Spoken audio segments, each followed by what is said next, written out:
Hello दोस्तों, veterans नमस्कार। मैं दीवान सिंह। मैं आपको बताना चाहूँगा, अभी तक हमें ये पता नहीं चला है कि LIC के केस का क्या हुआ। वो 11 नवंबर को सुनवाई थी या 12 को, यहाँ मेरे को कन्फ्यूजन हो रहा है।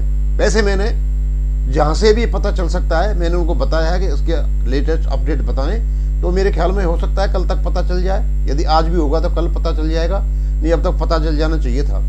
लेकिन अब दूसरी बात पर आता हूं।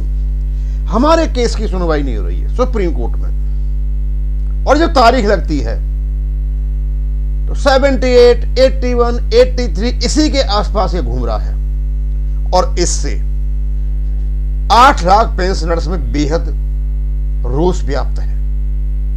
अब क्योंकि कोर्ट का मैटर है, कोई कुछ कह नहीं सकता, लेकिन जल्दी केस की सुनवाई के लिए हमारे पेंशनर बहुत ज्यादा ललायत हैं। और इसी के बारे में कमल पाटनी जी ने एक लेख लिखा।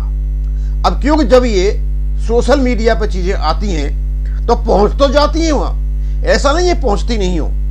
जो बेतुकी बातें होती है लोग इधर उधर कर देते हैं, लेकिन जो काम की बातें होती कोई न कोई तो पढ़ता, पहुंच तो जाती हैं। उन्होंने रजिस्ट्री पर सवाल उठाया, कोर्ट से आग्रह किया, लेटर लिखा कि जल्दी सुनवाई हो, और फिर उन्होंने एक ऐसी व्यवस्था का जिक्र किया जो व्यवस्था लॉ एंड ऑर्डर को स्थापित करती है, वो आम सिटीजन या आम नागरिकों के लिए माननीय कोर्ट्स में क्यों नहीं है। मैं पढ़ के बताऊंगा और फिर उसका मैं लीगल इंटरप्रिटेशन करके ही बताऊंगा।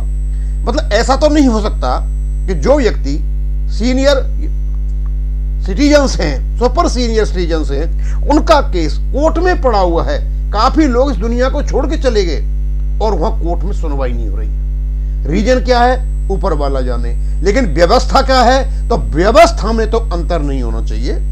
व्यवस्था तो बिल्कुल वही होनी चाहिए जिसको हम व्यवस्था कहते हैं। और क्यों व्यवस्था कौन बनाता है? कानून बनाता है, कोर्ट बनाता है। तो सारी व्यवस्थाएं जितनी भी हो उनका कोर्ट ही वो करता है, और एग्जीक्यूटिव तो उसका अनुपालन करता है। अब हम बताते हैं, कमल पाटनी रतलाम, नंबर भी दे रखा है। कहते हैं सर्वोच्च न्यायालय से लेकर पूरे देश में जो कायदे कानून नियम और परिनियम बनते हैं वे नागरिकों के लिए अनुशासन और समानता का प्रतीक माने जाते हैं। स्वाभाविक सी बात है, आदमी चाहे यूरिनल में जाए या राशन की दुकान पर, सुलभ शौचालय में प्रवेश करे या किसी कार्यालय में आवेदन दे, हर जगह लाइन में लगना व्यवस्था और सवाना का एक संकेत सभ्यता का एक संकेत माना जाता है। परंतु एक गंभीर प्रश्न है, यही होता है जब ज्यादा लोग आते हैं तो व्यवस्था बनाने के लिए लाइन लगा दी जाती है हर जगह। हम भी देखते हैं इस चीज को। जब देश का सर्वोच्च न्यायालय, उच्च न्यायालय, जिला न्यायालय, राजस्व न्यायालय खुद व्यवस्था का आधार है, तो यहां भी व्यवस्था है, तो वहां आवेदनों और मामलों को लाइन में क्यों नहीं लगाया जाता?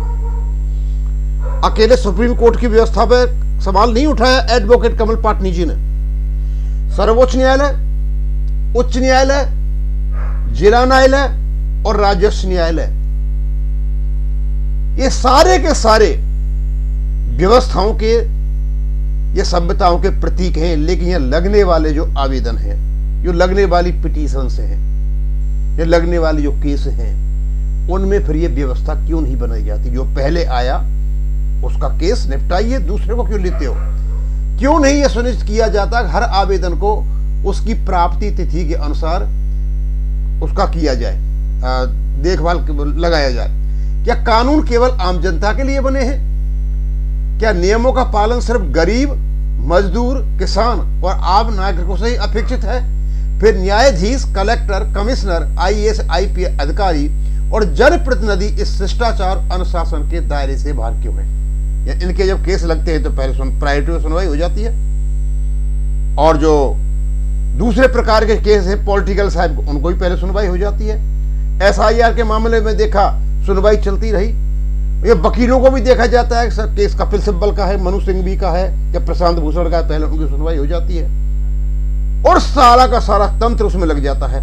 लेकिन जो देश का आम नागरिक है, और क्योंकि वो पेंशनर तो आम नागरिक बन ही चुके हैं, तो उनके जो व्यक्ति जनता को व्यवस्था सिखाते हैं, क्या वे स्वयं उस व्यवस्था का पालन नहीं कर सकते?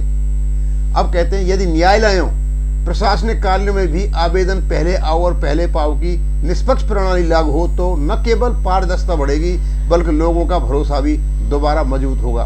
अनुशासन, समानता और पारदर्शिता किसी भी व्यवस्था की रीढ़ है। यदि ये तीनों न्यायालयों में लागू हो जाएं तो न्याय केवल दिया नहीं जाएगा बल्कि दिखाई दिएगा।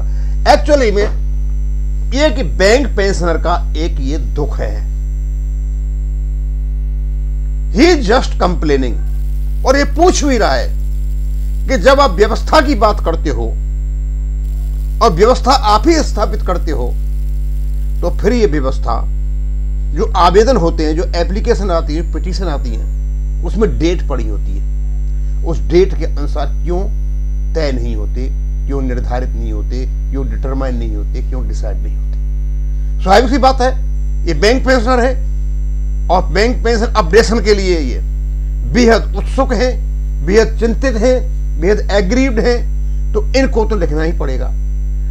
अब इन चीजों को हम मीडिया में इसके वजह से डाल रहे हैं कि हो सकता है इन चीजों का असर कम से कम किसी के कानों में तो पड़े, रजिस्ट्री के कानों में पड़े, कोर्ट के कानों में पड़े।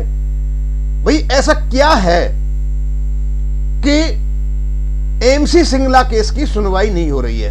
क्योंकि सारे के पेंशनर उसको मान के चलते हैं कि ये मेन केस है, और जब व्यवस्थाएं हैं well planned, well integrated, well devised व्यवस्थाएं हैं, तो उन व्यवस्थाओं का पालन आम नागरिक के लिए क्यों नहीं किया जाता? मैं पाटनी साहब को धन्यवाद देना चाहूंगा, और उन्होंने इतनी चीजें डाल दी यहां पे, उतनी चीजें डलवा दी हमसे, शायद जल्दी हमारे केस की सुनवाई हो जाए, किसी के कानों तक ये बात पहुंच जाए, और हम तो शिवराम जी से भी कहेंगे और दूसरों से भी कहेंगे कि भाई आप एप्लीकेशन लगा करके ये काम करो।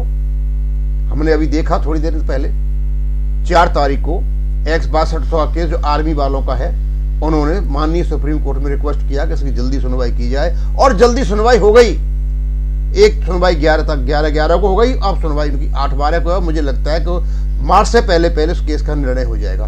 भाई जब कहोगे ही नहीं तो पूछेगा कौन? अब मैं ज्यादा इसको नहीं खींचना चाहता, क्योंकि मुझे ये जो लेख लिखा पाटनी साहब ने मुझे बेहद अच्छा लगा और डालने लायक लगा, इसलिए इसका वीडियो बना करके डाल रहा हूं। थैंक यू, धन्यवाद।